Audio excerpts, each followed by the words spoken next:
Habibgacha uxladik. Yana dengiz sohilini sayr qilishga chiqib, motorollerlarni yoqsak, benzini tugagan ekan. 3 ta motorollerda tugagan ekan.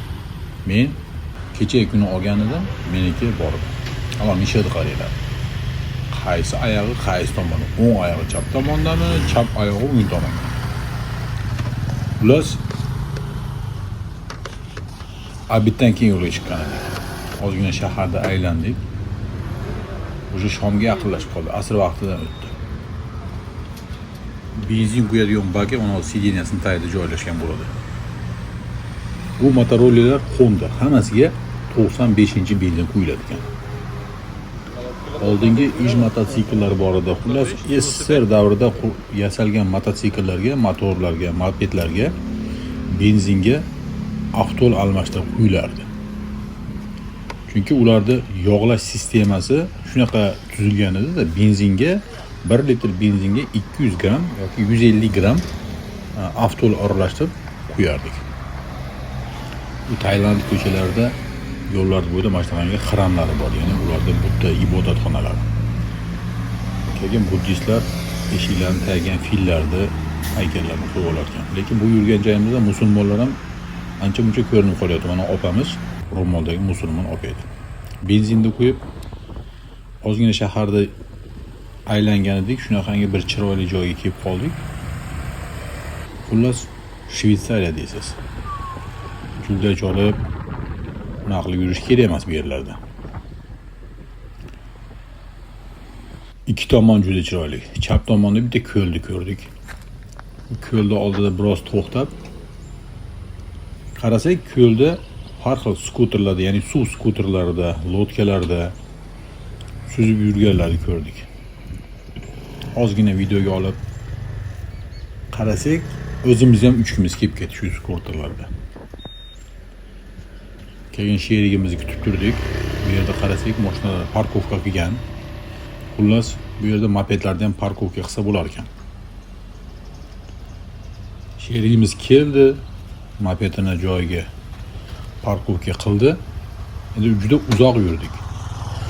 2 soat, 3 soat shu dengiz bo'yidagi ko'chalarda aylanib yurdik, ko'p narsalarni ko'rdik. Chunki ko'rishga arziydigan joylar bor ekanda. To'g'risi men endi hayotimda birinchi marta to'g'risi moped minishim. Oyoqlar birinchi ozgina qiynaldi, qo'llar, yelkalar shu tortishib qolar ekan, chunki bitta naprejeniyada yurasizda. Yelkalaringiz tolib ketadi, oyoqlaringiz tolib ketadi. Biz mana shu skuterda uchgani, ya'ni dengiz skuterda, yer skuterda uchganimiz yetmasdan endi dengiz skuterda uchgimiz kelib qoldi. Bu yerda istab ketdik qayerda ekan deb. Yaqin oradagi katta kompleks bor ekan, dam olish kompleksi. U yerda restoranlari bor. Shundoqqina dengizni bo'yida xohlasangiz tamaddi qilasiz, xohlasangiz ana shu skuterlardan olib uchasiz, xohlasangiz parashyutlarda uchasiz, xohlasangiz bananlar bor. Qayerga bananni ulab olib sizni aylantirib yuradi shu dengizda. Ular gaplashgani ketdi. Men dengizni bo'yida mana go'zallikni qarab qoldim. Bunaqa narsalar ko'proq Bounty reklamasi bo'ladi, shularda ko'rsatadi. Bounty reklamasini ko'pchilik 80-yillarda, 70-yillarda tug'ilganlar biladi. Bounty deganda birinchi ko'zimizning oldimizga banan, palma daraxti kelardi. Ya'ni xullas shu bananni, palma daraxti dengiz bo'yida qiyshayib turgani ko'z oldimizga kelardi. Xullas bu yerda ana shu biz aytgan dengiz skuterlarini arendaga berar ekan.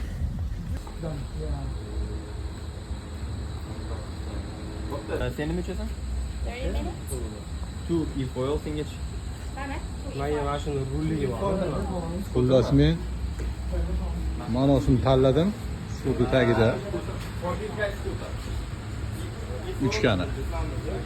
Bu bolalar ma'noni tanlashyapti. Bilmayman bunda qanaqa qilib uchadi. Interesnimi yo interesni emasmi bilmadim. Lekin menga mana interesroq bo'ldi. Buni narxi yarim soatiga 800 bat ekan. 800 bat где-то bir $20 boradi. Shunaqa. Men inglizchani bilmaganim uchun o'zlariga qo'yib berib, o'zim yotdim. Tabiatda, qo'ynida. Vaqt ham shom vaqtiga yetib qoldi. Lekin bu vaqtda ham dengiz suvi issiq. Chunki bu yerda iqlim shunaqa. Nam havo. Faqat terlab ketasiz. Ter.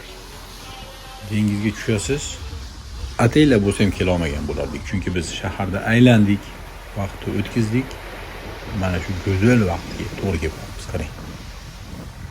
Bu vaqtda ham dengiz bo'yida cho'miladiganlar ko'p edi. To'lqin, juda to'lqinli vaqt. Shamol bor, lekin suv iliq. Chap tomonda oy, o'ng tomonda quyosh. Biz yoshligimizda bir maktabda o'qiganimizda biz o'qituvchimiz bo'lardi. Shu o'qituvchimiz aytganda hali esimda.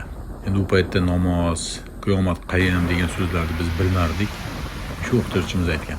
Qiyomat qayyim bo'ladi. Yer yuzi yo'q bo'lib ketadi, odamlar yo'q bo'lib ketadi. Bilasizlarmi qachon bo'ladi? Quyosh bilan oy bir-birini yuzini ko'rganda deb shunday aytgan edi. Shu so'zlar esimdan chiqmaydi, chunki yoshligimizda meni birinchi eshitgan so'zim bo'lgan.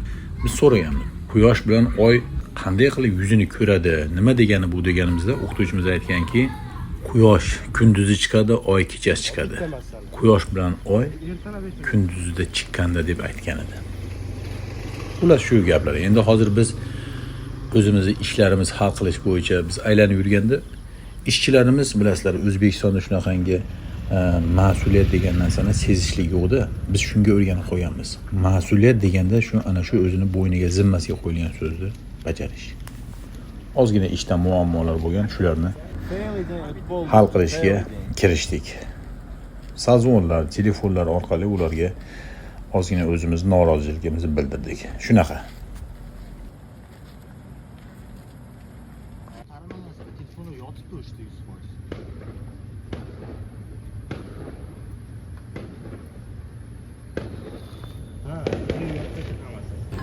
Bu yerda hayot kechasi boshlanar ekan. Qorong'i tushgandan keyin kun sovuq. Hamma ko'chada.